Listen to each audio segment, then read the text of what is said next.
திருச்சிற்றம்பலம். ஸ்ரீமத் கச்சியப்ப சிவாச்சாரிய சுவாமிகள் அருளிய கந்தபுராணம் பாகம் 81 அசுரகாண்டம் மகாசாஸ்தா படலம். இந்திரன் இந்திராணிக்கு மகாசாஸ்தா திரு அவதார திருவரலாற்றை சொல்லத் தொடங்குகின்றார். முன்னொரு காலத்தில் சிவபெருமானின் அருளை பெற்றுக்கொள்ளாமல் திருமால் முதலான தேவர்களும் அசுரர்களும் பார்க்கடலை கடைந்த நேரத்தில் கருப்பு நிறத்தில் நஞ்சு வந்தது. அது கண்டு எல்லோரும் பயந்து நடுங்கிக் கொண்டு ஓடினார்கள். திருக்கயிலை மலைக்குச் சென்று சிவபெருமானின் திருப்பாதங்களை வணங்கி அபயமிடுகின்றார்கள்.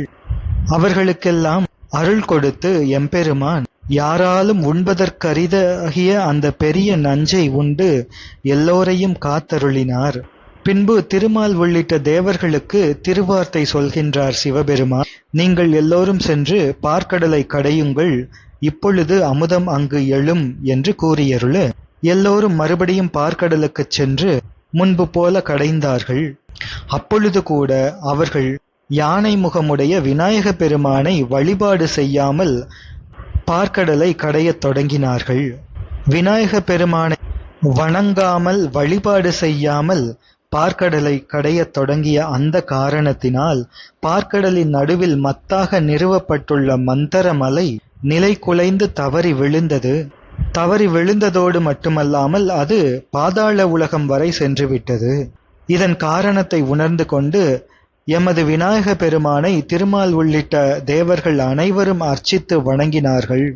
அந்த நேரத்தில் விநாயக பெருமானின் நீங்காத கருணை காரணமாக மந்தரமலை பாதாளத்திலிருந்து மீண்டும் எழுந்து முன்பு போல வந்து நிலை பெற்றது. அதனை கண்டு மகிழ்ந்து விநாயக பெருமானை போற்றி மறுபடியும் பார்க்கடலை கடைகின்றார்கள். அந்த நேரத்தில் பார்க்கடலில் இருந்து சிவந்த சந்திரன் என்னும்படியாக அழகிய செம்பொற்குடம் ஒன்று எழுந்தது. அதன் உள்ளே அமுதம் எழுந்தது. அதை கண்டவுடன் தேவர் அசுரர் யாவரும் ஆவலுடன் அந்த அமுதத்தை விரும்பி ஆரவாரித்துக் கொண்டு சூழ்ந்து கொள்கின்றார்கள். இந்த அமுதம் எங்களால் தான் வந்தது, எனவே இது எங்களுக்குத்தான் என்று கூறி போர் செய்ய தொடங்கினார்கள். தேவர்களும் அசுரர்களும் அப்பொழுது அதற்கு ஒரு தீர்வு தர வேண்டும் என்று நினைத்து விஷ்ணுவானவர் ஒரு மோகினி வடிவம் கொண்டார். இந்த பூமியில் பிறந்தவர்கள் யாவரும் தேவர்களும் அசுரர்களும் விரும்பி ஆசையுடும்படி திருமால் மோகினி வடிவம் கொண்டார். வானத்தில் உலகினில் இந்த பூமியில் எங்கும் காண முடியாத அழகுடைய அந்த பெண்ணின் உருவத்தை கண்டார்கள். அவள் மேல் காதல் அளவு கடந்தது. அமுதத்தை கூட கைவிட்டு விட்டு இந்த மோகினியை எல்லோரும் சூழ்ந்து கொண்டார்கள். அசுரர்களும் தேவர்களும் எல்லோரும் காமப்பித்து கொண்டு உணர்வுகளும் பிழையாகி மோகினி மேல் மையல் கொண்டு மயங்கினார்கள். அன்று அந்த தாருகாவனத்தில் இதே மோகினியை கண்டு அந்த தாருகாவனத்து முனிவர்கள் கொண்ட ஆர்வத்தை விட பல மடங்கு ஆர்வத்தை இவர்கள் கொண்டார்கள். எதையும் சிந்தை செய்யாத மிருக உணர்வு கொண்ட அசுர கூட்டம் உள்ளதை உள்ளபடி உணர முடியவில்லை. ஆனால் அது திருமால்தான், இத்திருமாலின் மாய வடிவம் என்று உள்ளத்தால் தெளிந்து கொண்ட தேவர்களும் கூட பெண்மையில் கொண்டு நின்றார்கள். எனவே இந்த உலகில் உள்ள பொல்லாத ஆசையான மண்ணாசையை விட, பொருள் ஆசையை விட மாய வாழ்வை பெருக்கித் தருகின்ற பெண்ணாசையை நீக்குவது என்பது அவ்வளவு எளிது அல்ல. அது பெரியவர்களாக இருந்தாலும் கூட. பூண் பொருந்திய ஸ்தனங்களை உடைய அழகிய மோகினி வடிவு கொண்ட திருமாலானவர் அந்த இடத்தில் தம்மை சூழ்ந்து வளைந்து நின்ற தேவர் அசுரர்களை பார்த்து, நீங்கள் போர் செய்யாதீர்கள், இங்கே நான் இருக்கின்றேன், அமுதம் இருக்கின்றது, இதில் உங்களுக்கு வேண்டியது யாது, அந்த பொருளை உம்மிடத்து சேர்த்து கொள்ளும்படி விரைவில் பெற்றுக்கொள்ளுங்கள் என்கின்றார். அசுரர்களோ நீதான் எனக்கு வேண்டும் என்று அந்த மோகினியை பார்த்து கேட்டார்கள். நீதான் எங்களிடம் வர வேண்டும் என்று சொன்னார்கள். தேவர்களோ இதனை உணர்ந்து கொண்டு எங்களுக்கு அமுதமே வேண்டும் என்று கூறி நின்றார்கள். திருமால் முன்னமே தேவர்களுக்கு எச்சரிக்கை செய்து தெரியப்படுத்தியிருந்தார். எனவே அவர்கள் இந்த தேவர்கள் தெளிந்து கொண்டு எங்களுக்கு அமுதமே வேண்டும் என்று கூறி நின்றார்கள். அதோடு திருமால் முன்பேயே தேவர்களுக்கு ஒரு எச்சரிக்கை சொல்லியிருந்தார். அந்த பார்க்கடலை கடையும் பொழுது அசுரர்கள் எதை முதலில் கேட்கின்றார்களோ அதை நீங்கள் கேட்காதீர்கள், விரும்பாதீர்கள் என்று முன்னமே கூறியிருந்தார். எனவே இப்பொழுது தேவர்கள் அமுதத்தை பெற்றுக்கொண்டு ஒரு பக்கம் சென்று விட்டார்கள். தேவரோடு சண்டையிட்ட அசுரர்கள் மோகினியான திருமாலை பெரும் விருப்பத்துடன் அழைத்து கொண்டு செல்கின்றார்கள். அந்த மோகினியை கொண்டு சென்ற அசுரர் கூட்டத்தை மோகினி பார்த்து, என்னை சேரவல்ல ஒரு வீரன் இந்த கூட்டத்தில் இருக்கின்றானா? அப்படிப்பட்ட வீரனை நான் இன்னும் உங்களில் காணவில்லையே என்று கூற, அசுரர்கள் எல்லோரும் நான் தான் வலிமையானவன் என்று கூறிக்கொண்டு ஒருவரோடு ஒருவர் தனித்தனியாக யுத்தம் செய்து ஒருவரை ஒருவர் மாய்த்து கொள்கின்றார்கள். அப்படி அசுரர்கள் தங்களுக்குள்ளே சண்டையிட்டு முழுவதுமாக இறந்து ஒளிந்தார்கள். ஆனால் அத்தகைய அசுரர் கூட்டத்திலே 2 அசுரர்கள் மட்டும் விஷ்ணுவின் மாயத்தன்மை இது என்று நினைத்து, நாம் ஏன் இந்த அசுரரோடு போரிட்டு வீணை இறக்க வேண்டும் என்று சிந்தித்து அங்கிருந்து புறப்பட்டு தங்களது அசுர வடிவத்தை மாற்றிக்கொண்டு தேவர்கள் போல வடிவம் கொண்டு தேவர்கள் கூட்டத்திலே புகுந்து யாரும் தங்களை தெரிந்து கொள்ளாதபடி நின்றார்கள். அசுரர்கள் அனைவரும் மாளவே மோகினியானவள் தேவர்கள் கூட்டத்திற்கு வருகின்றாள். பார்க்கடலில் தோன்றிய அமுதத்தை பகிர்ந்து கொடுக்கின்றார். அப்படி கொடுக்கும் பொழுது தேவர் கூட்டத்தில் சென்றிருந்த அந்த 2 கள்வர்களான தேவ வடிவம் கொண்ட அசுரர்கள் அந்த மோகினி கொடுக்கும் அமிர்தத்தை ஆவல் காரணமாக அவசரப்பட்டு உண்டார்கள். உரியபடி மந்திரத்தை உச்சரித்து விதிப்படி உண்ணாமல் அவசரப்பட்டு உண்டார்கள். இதனை சூரியனும் சந்திரனும் பார்த்தார்கள். இந்த அமுதத்தை உண்ணும் இந்த 2 பேரும் கள்வர்கள் என்று நினைத்து அதனை மோகினிக்கு கண்ணினால் சமிக்ஞை செய்து காண்பித்தார்கள். விஷ்ணுமூர்த்தி அதனை பார்த்து, ஓ, இவர்கள் கள்வர்களா என்று தனது கையில் குடத்தில் இருக்கும் அமிர்தத்தை வார்த்து பகிர்ந்தளிக்கும்படி தமது கையில் வைத்திருந்த சட்டுவத்தினால் அந்த 2 அசுரர்களின் தலையை வெட்டி வீழ்த்தி பின் தேவர்களுக்கு அமிர்தத்தை கொடுத்து விருந்து செய்தார். தேவர்களுக்கு முன்னே அவசரத்துடன் அந்த அசுரர்கள் புசித்த அமிர்தம் அவர்கள் கழுத்து அளவிற்கு வருவதற்கு முன்பே கழுத்தை விஷ்ணுபிரான் வெட்டி துண்டித்துவிட அமிர்தம் உண்ணப்பெற்று இருந்த தலை அது அழிவற்றதானது. வெட்டப்பட்ட சரீரங்கள் தலையில்லாமல் முண்டமாகி வெட்டப்பட்டு வீழ்ந்து இறந்தன. இரவாத தன்மை உடைய அந்த தலைவுடைய அசுரர்களின் அந்த தன்மையை நோக்கி, இவர்கள் அமிர்தத்தை புசித்தார்கள், எனவே இவர்கள் வானத்தில் தான் இருக்க வேண்டும் என்று விஷ்ணு பகவான் சிந்தித்து இந்த 2 அசுரர்களுக்கும் கிரகங்கள் என்ற ஸ்தானத்தை அருள வேண்டும் என்று சிவபெருமானிடம் வேண்ட அவரும் அருள் கொண்டு கொடுத்து அருளினார். அந்த 2 கள்வர்களும் சிவபெருமான் திருவடி நினைந்து துதித்து தவம் செய்து அவர் அருளால் சிவந்த பாம்பான கேது என்றும் கருப்பு நிற பாம்பான ராகு எனும்படியாக வடிவை பெற்றுக்கொண்டு சாயா கிரகங்களாகி 7 கிரகங்களோடு இவர்களும் சேர்ந்து 9 கிரகங்களாக ஆனார்கள். தம்மை காட்டிக் கொடுத்த சூரிய சந்திரரை அவர்கள் வானத்தில் எழும்போது கிரகணம் எனும்படி மறைப்பார்கள். இது இப்படி இருக்க, அந்த மோகினியானவர் பார்க்கடலின் கரையிலே ஒரு பக்கமாக வீற்றிருக்க சிவபெருமான் அங்கே எழுந்தருளுகின்றார். சிவபெருமானுக்கு 4 சக்திகள், உமா, விஷ்ணு, காளி, துர்கா என்று 4 சக்திகள் சிவபெருமானுக்கு. சிவபெருமானின் 4 சக்திகளிலே விஷ்ணுவும் ஒருவர். எனவே அந்த விஷ்ணு இப்பொழுது மோகினி வடிவம் கொண்டு இருக்கவே அந்த மோகினியும் கண்டு அதிமோகம் கொள்ளும்படி அற்புதத்துடன் விளங்கும் அழகிய திருக்கோலத்துடன் சிவபெருமான் அங்கே எழுந்தருளுகின்றார். சிவபெருமான் அந்த மோகினியை பார்த்து, நீ கொண்ட வடிவம் மிக அழகானது, இனிதானது, உன்னிடம் எமக்கும் காதல் உண்டு என்று கூறுகின்றார். அதனை கேட்ட மோகினி, பெருமானே, இந்த உருவத்தை எனக்கு தந்தருளியவர் உமையம்மையார். அப்படி உமையம்மையார் அங்கே இருக்க தேவரீர் என்னை பேணி விரும்பி நிற்றல் எந்த காரணமோ என்று கேட்கின்றாள். மேலும் மோகினியாக இருக்கின்ற விஷ்ணு பகவான் கூறுகின்றான், பெருமானே, நீங்கள் ஒருவரே சத் என்ற பொருளாகும். நீங்கள் நெற்றிக்கண்ணுடைய நின்மல ஸ்வரூபர். உங்களுக்கு விருப்பு வெறுப்பு என்ற 2மே இல்லை. அப்படி இருக்க என்மேல் காதல் கொண்டீர்கள் என்று நீங்கள் சொல்கின்றீர்கள். அது கூட உண்மையான காரணம் அல்ல. எனவே தாங்கள் இவ்வாறு கூறுவதற்கு ஒரு காரணம் இருக்க வேண்டும். எந்த காரணத்தை தங்களது திருவுள்ளத்தில் கொண்டு வந்திருக்கின்றீர்களோ அதனை நான் அறியேன். ஆனால் தேவரீருடைய திருவிளையாடலை தேவரீர் அல்லாது வேறு யார்தான் உணர முடியும்? எனவே தங்களது நிலைக்கு என்னோடு கூடுதல் அது மேன்மையானதோ என்று கேட்கின்றார். அது கேட்டு எம்பிரான் சொல்லி அருளுகின்றார், மோகினியே, நல்லது சொன்னாய். நீயும் எனக்கு ஒரு சக்தியாகும் என்பதை உணர்ந்து கொள். அன்று நான் தாருகாவனத்து முனிவர் முன்பு சென்றபோதும் நம்முடன் கூடவே வருவதற்கு நீ ஒரு பெண் ஆயினாய். முன்பு ஒரு காலத்தில் பிரம்மன் இறந்து போகவே உன்னோடு கூடினோம். அதன் பின்னர் இந்த பிரம்மதேவன் உனது உந்தியின் மூலமாக நீ தாயாக இருந்து அவனை பெற்றெடுத்தாய் அல்லவா என்று பெருமான் அருளுகின்றார்.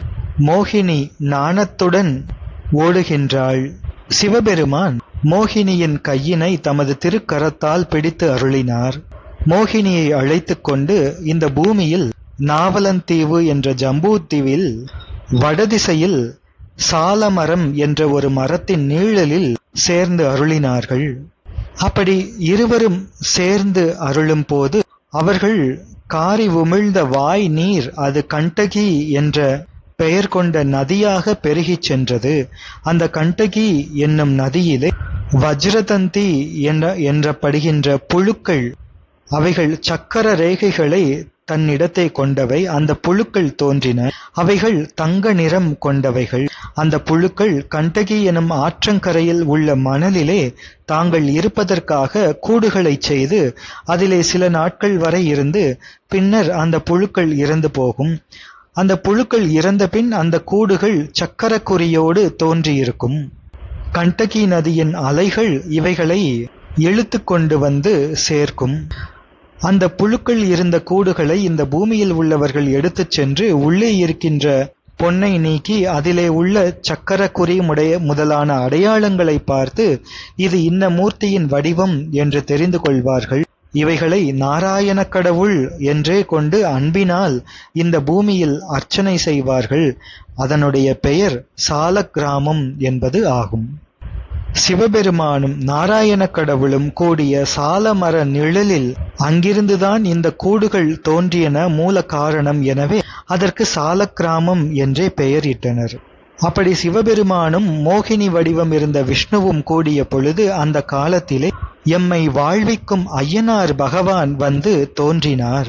மைக்கருங்கடல் மேனியும் வானுலான் செக்கர் வேணியும் செண்டுரு கையுமாய் உக்கிரத்துடன் ஓர் மகன் சேர்தலும் முக்கண் எந்தை முயக்கினை நீங்கினான் என்பது திருப்பாடல்.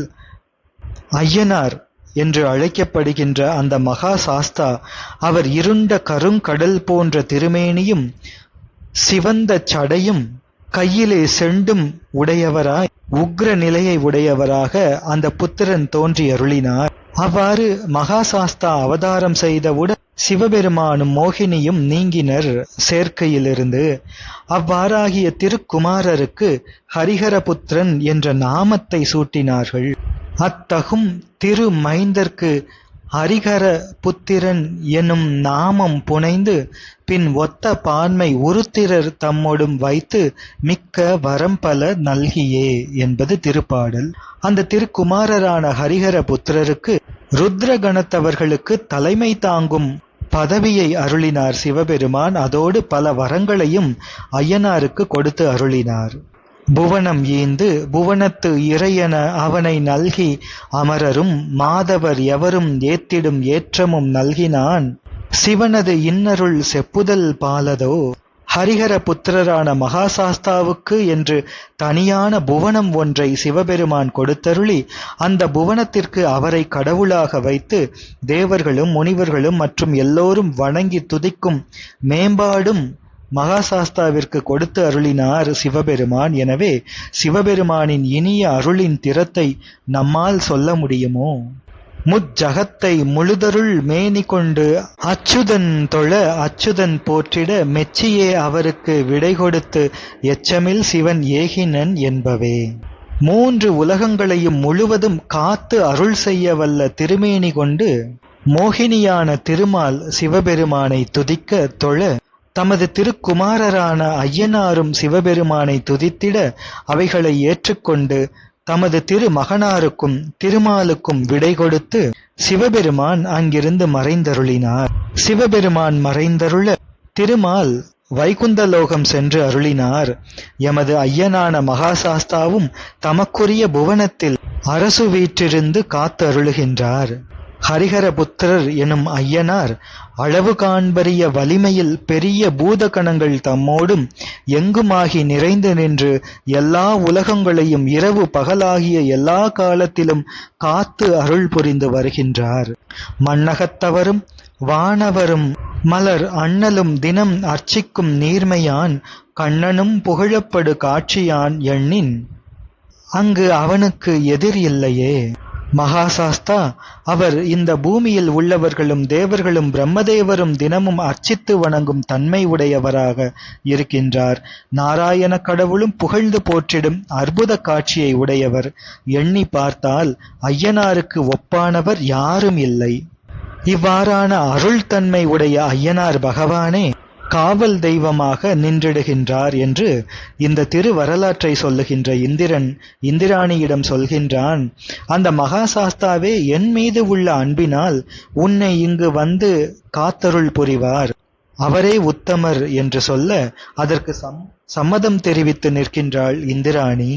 இந்திராணி சம்மதம் தெரிவித்ததை கண்டு தேவேந்திரன் மகிழ்ச்சி கொண்டு விஷ்ணுமூர்த்தியும் சிவபெருமானும் தந்தருளிய மைந்தரான ஐயனாரை மனத்தினால் வழுத்தி துதித்து நிற்கவே முடிவில்லாத அருள் தன்மை உடைய எம் ஐயனார் அதை அறிந்தார்.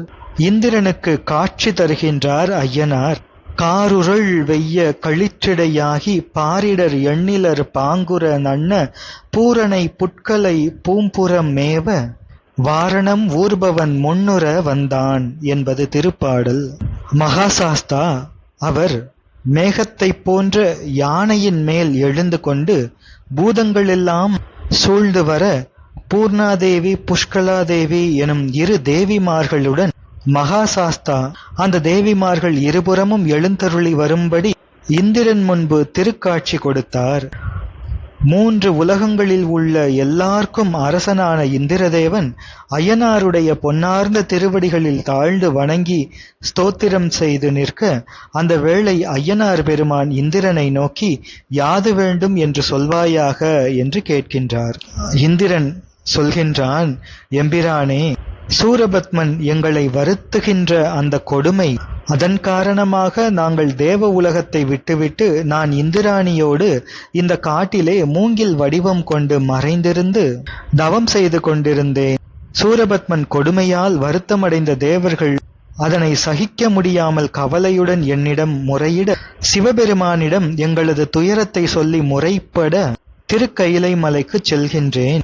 இந்திராணியை இங்கே விட்டு வைத்துவிட்டு நான் செல்கின்றேன். அவள் வேறு ஒருவரும் துணையில்லாமல் தனித்து இந்த வனத்திலே இருக்க முடியாது. அப்படி தனித்து இந்த வனத்திலே இந்திராணியை வைத்தால் வஞ்சகரான அசுரர்கள் அவளை பிடித்து சென்று விடுவார்கள் என்று நான் அஞ்சுகின்றேன். எனவே ஐயனே, மகாசாஸ்தாவே, அவள் தேவரீரது அடைக்கலமாவாள் என்று விண்ணப்பிக்கின்றான். எனவே திருக்கயிலை மலைக்குச் சென்று நான் திரும்ப வரும் வரை இந்திராணியை தேவரீர் காத்தருள வேண்டும் என்று விண்ணப்பிக்க மேன்மையான செண்டை கையில் ஏந்திய ஐயனார் சொல்கின்றார், இந்த பெண் இந்திராணிக்கு ஒரு தீங்கும் நேர்ந்து விடாதபடி சிறப்போடு யான் காப்பேன். இவள் தனியாக இருக்கின்றாள் என்று நீ நினைக்க வேண்டாம். உனது மனைவியாகிய இந்திராணியை இந்த இடத்திலே வைத்துவிட்டு நீ கைலை மலைக்குச் சென்று திரும்பி வருவாயாக என்று சொல்லியருளி ஐயனார் ஒரு சோலை இடத்திலே வீற்றிருந்து அருளுகின்றார். மகாசாஸ்தாவின் சேனாதிபதிகளுள் ஒருவர் வீரமாகாளன் என்ற பெயர் உடையவர். போர்களிலே வெற்றி கொள்ளும் வலிமை மிகுந்தவர். அந்த வீரமாகாளனை அழைத்து ஐயனார் அருள் நிறைந்த பார்வையுடன் பார்த்து அவருக்கு சொல்லி அருளுகின்றார், இந்திரன் திருக்கயிலை மலைக்குச் சென்று திரும்பி வரும் வரை தேவி இந்திராணி இங்கு இருப்பாள். அவளுக்கு ஒரு தீங்கும் வராமல் நீ காத்தருள்வாயாக என்று மகாசாஸ்தா வீரமாகாளருக்கு ஆக்ஞை பிறப்பித்தார் என்று மகாசாஸ்தா படலம் நிறைவடைகின்றது. தொடர்ந்து இந்திரன் கைலை செல் படலம் என்பதனை சிந்திப்போம். திருச்சிற்றம்பலம்.